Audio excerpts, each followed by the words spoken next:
Salut tout le monde, c'est Drakkar pour le Vapelier, j'espère que vous allez bien. Aujourd'hui, on va faire une revue matérielle, on va aller voir chez Artery, on va tester le bâton kit. Un kit qui est généralement vendu entre 35 et 40 euros et qui nous a été prêté par notre sponsor. Sans plus attendre, le gros plan.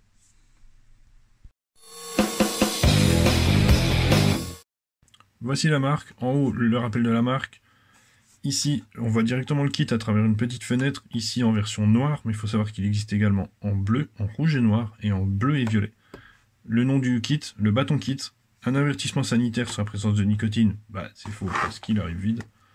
Le kit, la marque, les réseaux sociaux, le scratch and check pour vérifier l'authenticité du produit, l'adresse du site internet du fabricant, l'adresse, l'étiquette de l'importateur, des rappels d'utilisation, et encore un avertissement sanitaire, les pictogrammes qui vont bien.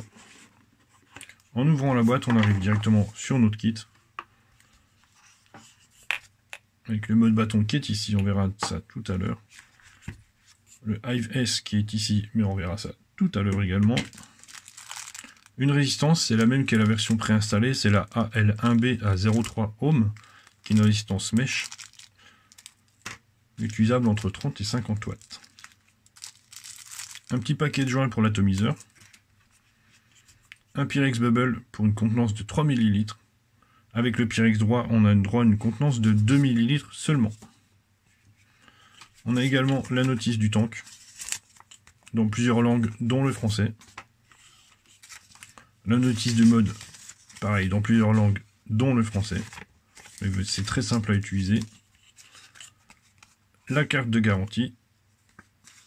La carte qui vous rappelle d'utiliser des accus en bonne santé, ça c'est toujours bon. Ici le quality check, passé par numéro 3. Et une petite plaque de mousse toute simple pour protéger pendant le transport. Le mode mesure 25 mm au niveau de son top cap, 27 mm au niveau du bottom cap pour une hauteur de 93 mm. À lui seul il pèse 78 grammes, 146 grammes avec une batterie 21700 et 188 grammes avec le kit et la batterie 21700. Il est constitué d'aluminium et de laiton. Sur la face, sur ce côté-là, on peut y voir le switch ainsi que deux petits trous qui nous permettront de voir la charge de batterie et voir s'il est allumé.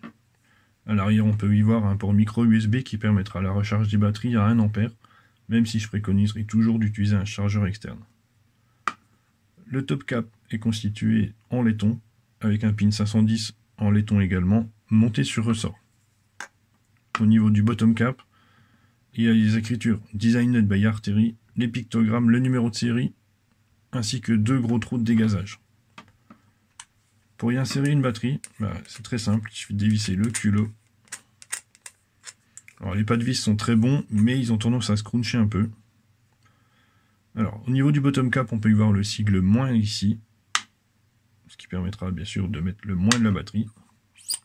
À l'intérieur, l'adaptateur de batterie 18650. Et au fond, c'est tout noir, j'aurais bien voulu qu'il soit siglé positif.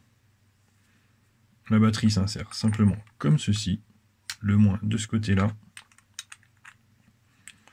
Et en refermant, vous allez voir qu'il y a des témoins lumineux qui vont s'allumer pour nous indiquer que la batterie est bien insérée dedans.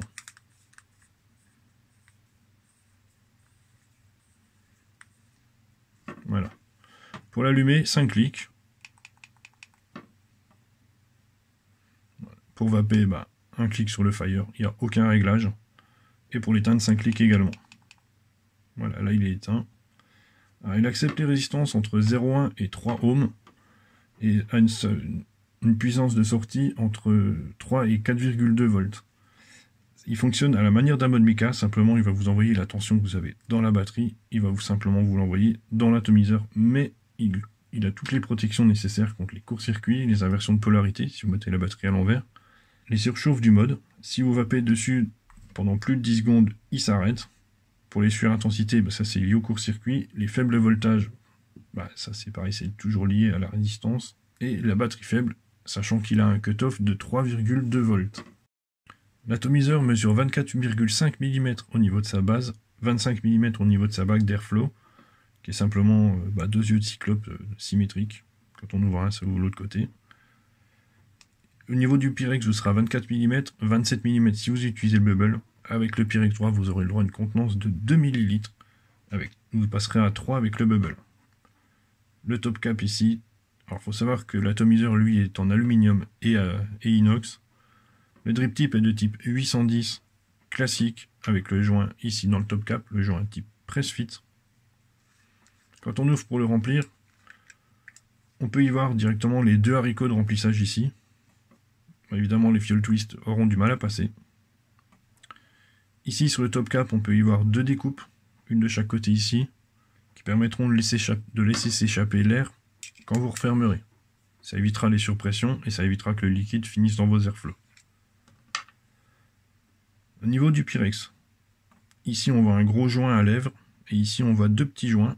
Un joint qui prend comme ceci et l'autre joint qui prend sur le côté. Donc l'atomiseur, moi je trouve qu'il est quand même relativement très bien conçu. La résistance s'enlève de manière très classique comme ceci. C'est la même qui est dans le packaging.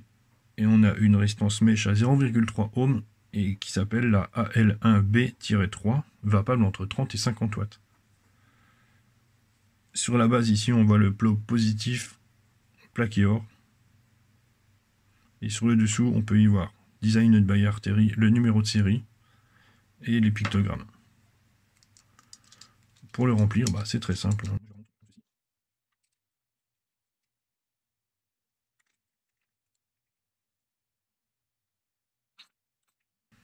Bon, je ne vais pas le remplir jusqu'en haut parce que j'ai plus liquide. On va faire bien sûr le top cap. Et voilà. Alors je rappelle bien évidemment que à la première utilisation d'une résistance, il faut bien penser à l'amorcer en imbibant bien le coton. Ça c'est normal, c'est primordial. Et ensuite remplir et attendre environ 5 à 10 minutes histoire que le coton s'imbibe bien. En parlant de coton, j'ai remarqué sur le site internet qui parle du coton de la résistance comme étant un mélange de fibres et de coton, fibres de bois et de coton, pour assurer une bonne longévité de la résistance. Écoutez, on va passer tout de suite en plan large pour voir comment ça va. On va tester ensemble ce matériel. Là, j'ai simplement remonté le Hive S et sa résistance de 0,3 ohm et son airflow ouvert à fond sur le mode avec une batterie chargée à fond à 4,2 volts.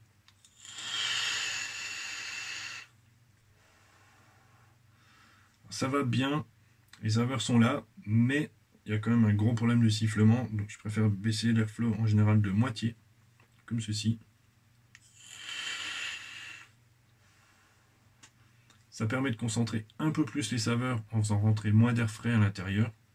Ça permet également d'avoir une vape un peu plus chaude, ce qui est parfait pour les gourmands. Bon, ici en l'occurrence c'est un liquide fruité, mais ça passe bien quand même. Et surtout ça permet d'atténuer le sifflement de l'atomiseur. On va passer au plus et au moins, on va commencer par le mode et les plus. Moi j'adore son design, très simple, très sobre, très discret. Sa peinture noire qui est sublime, qui ne prend absolument pas les traces de doigts. J'avais un peu peur là-dessus, mais finalement pas du tout. La facilité d'utilisation, 5 clics pour l'allumer, 5 clics pour l'éteindre, 1 clic pour vaper. C'est très simple, on a une vape type méca avec toutes les sécurités apportées par l'électronique et ça c'est au top. Et l'autonomie, parce que le chipset il consomme très peu d'énergie, ce qui permet de garder la capacité de la batterie pour la vape, et ça franchement c'est nickel. Il y a quand même un petit moins pour le mode, je vais essayer de vous faire voir, je ne sais pas si ça va être flagrant. Alors c'est les lumières.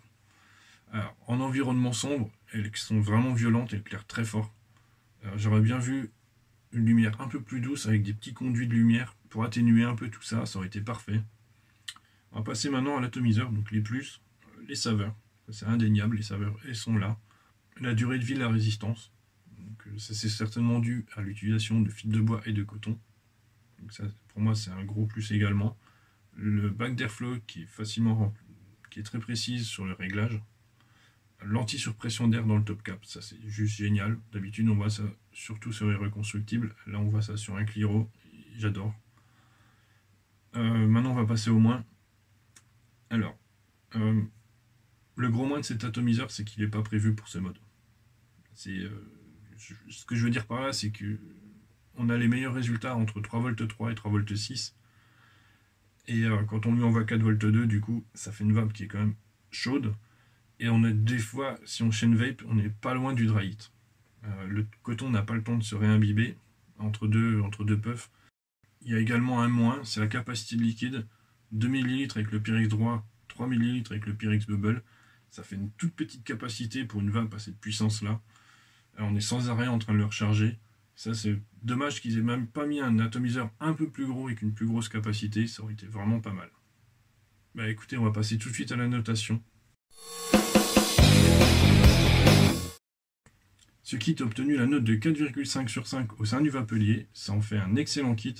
Pour résumer et pour faire simple, le mode est excellent, l'atomiseur est très bon. Le seul problème, c'est qu'ils ne vont pas bien ensemble. Il me reste à vous souhaiter une bonne fin de journée et à bientôt pour une prochaine vidéo. Ciao ciao!